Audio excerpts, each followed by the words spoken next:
Once again, Marvel is emasculating one of its male heroes in order to elevate a female character. Oh, wait. Wrong movie. Never mind. So this show's about a bunch of shape-shifting alien Skrulls, and Nick Fury is back from space to investigate this secret invasion.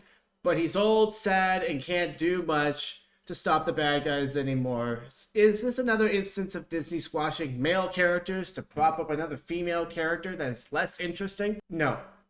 And hear me out. Nick Fury used to be the epitome of control, but when Thanos snapped his fingers, he lost all sense of it.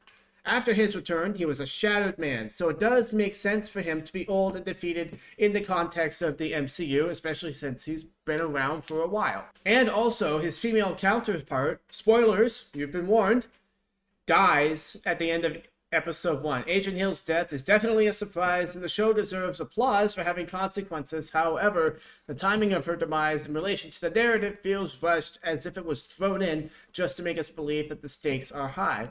But come on, could we have a little bit more emotional context first? Honestly, her death felt kind of cheap and empty, which made me sad because she's one of the OGs. But back to Nick Fury. To be fair, he does get most of the screen time in this show, and he does have a lot of agency, and he does save the day in Episode 3. Now, I'm fine with seeing a weak and old and out of shape Nick Fury as long as we get to see him reclaim parts of his former self. Otherwise, this could turn into another disappointing downgrading of a great character like Indiana Jones or Han Solo. We're halfway through the show. Can we make it? Is it going to be good? Speaking of the show being half done already, my main issue with the show, Secret Invasion, is trying to tackle more than it can handle. While it is refreshing to see an MCU property that is stripped back and more grounded, the stakes of the show are so high that my main source of suspense is whether or not it'll be allowed to truly go all the way with its themes before it is pulled back down to half-baked mediocrity because it can't interfere with other properties of the MCU. Or can it?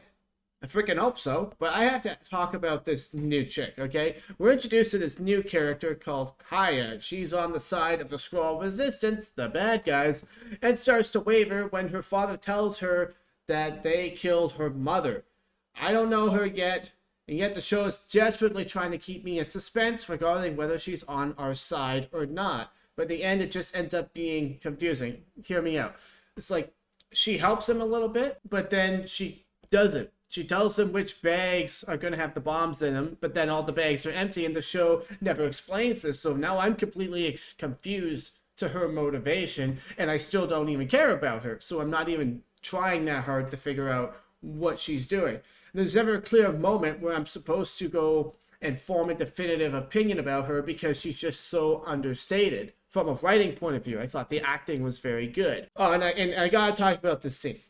Her father had to drop on her when she was carrying the bombs and escorting the bombs back to the village so that they could go plant the bombs. And he lets her go because she is his daughter and he's in shock and whatnot. But that's how the Resistance got the bombs to blow up and kill 2,000 people in the beginning of the show. If he had actually shot her in the leg or something, those 2,000 people would still be alive. And, you know, from a narrative point of view, I'd be fine with this if he had shown any kind of emotion towards the fact that they got the bomb because he let her go. He shows no regret, no remorse at all for the fact that he let his daughter go and then 2,000 people died. The show, it's born hot. God.